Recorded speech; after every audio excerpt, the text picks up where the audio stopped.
Hello, poor people. How are you today? Very quickly, I'm going to explain the one thing you can cut to improve your communication. And the reason you should listen to me, as you know by now, we approach problems from a unique perspective. What you're about to hear has never been said before, especially in this fashion. So these are not regurgitated concepts, laced with all shades of anecdotes and stories to elongate the length. To communication. And there's one thing you can cut to make you sound more professional.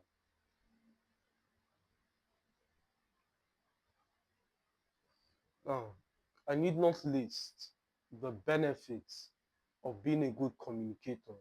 In fact, I'm sure you have a very long list. For that same reason, you clicked on tonight's video. So, one of the things you can eliminate from your conversations to make you sound more professional is filler words. The no, it doesn't work out. It doesn't work out. It makes you sound very stupid. And there are various reasons you engage this path. Some of you, and I'm trying my best not to branch out this conversation into various concepts. I promise it's going to be 2 minutes. But some of you lack courage. And he who is faithful in little is faithful in large. So if you lack courage, it's enough to step into various areas of production. So you foolishly assume that that silence is an indicator for the other person to guide the conversation from you. Or you might have the fear that pausing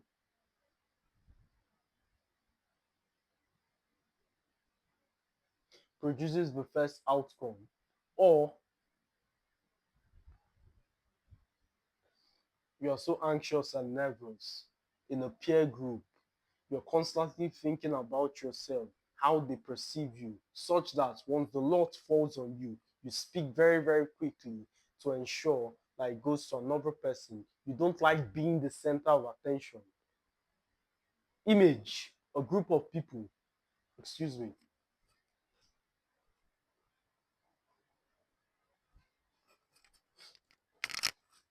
my apologies.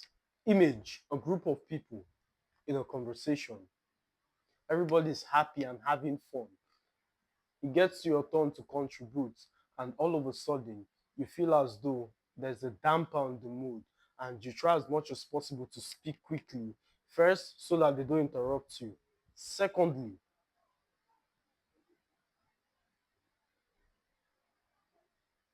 to direct the conversation to someone who you believe is more competent. I won't emphasize on that for the sake of time. But the best way to eliminate this process is not by pausing alone.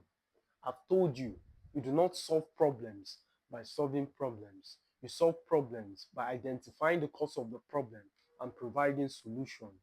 Pausing is solving the problem. Eliminating that mindset is identifying the cause of the problem and providing solution. You've tried to pause, and where did that lead you? Right back to me.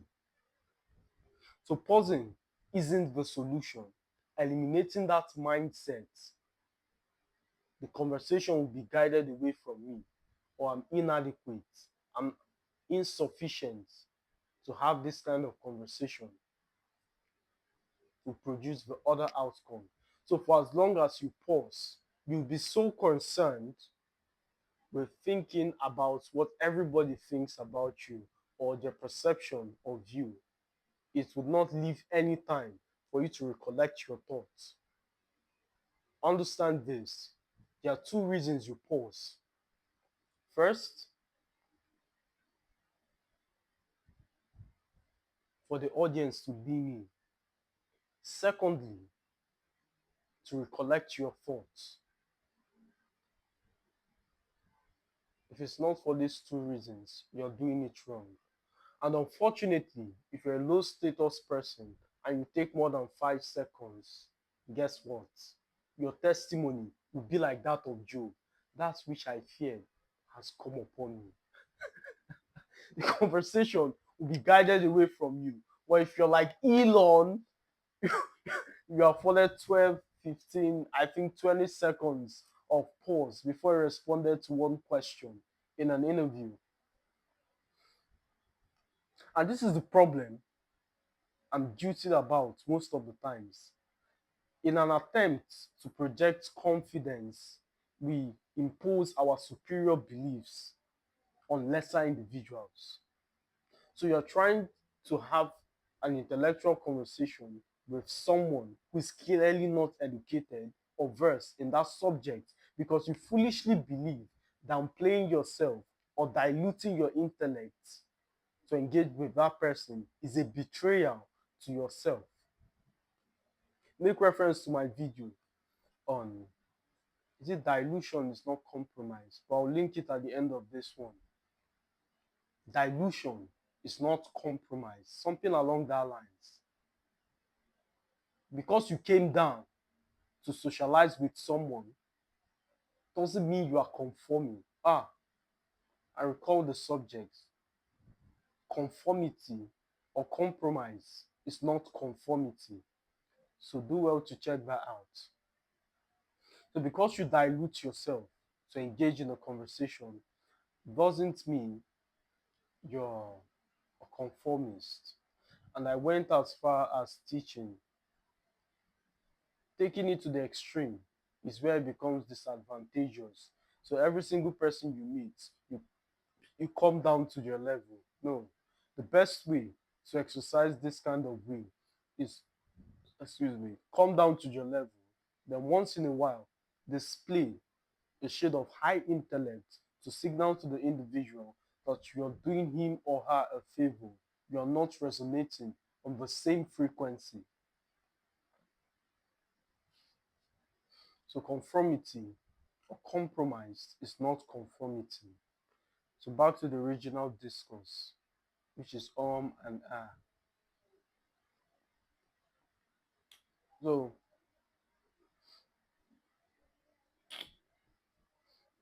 silence is used to lure the other person in or to recollect your thoughts.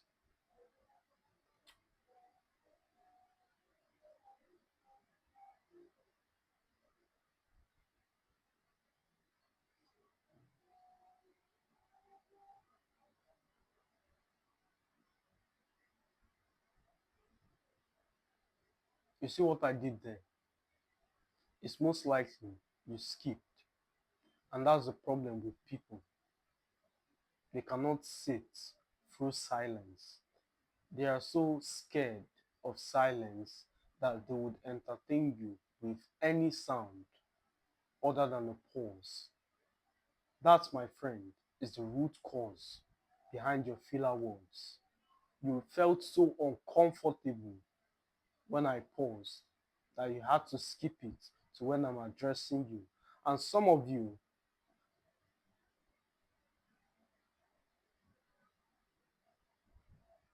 might hide under the guise of time. Oh, I want to do something. I just want to get to the part where you're speaking. You know it's a lie. You know silence is discomforting. Silence makes you want to spill your guts.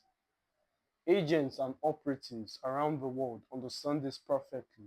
Once asked a question, they keep quiet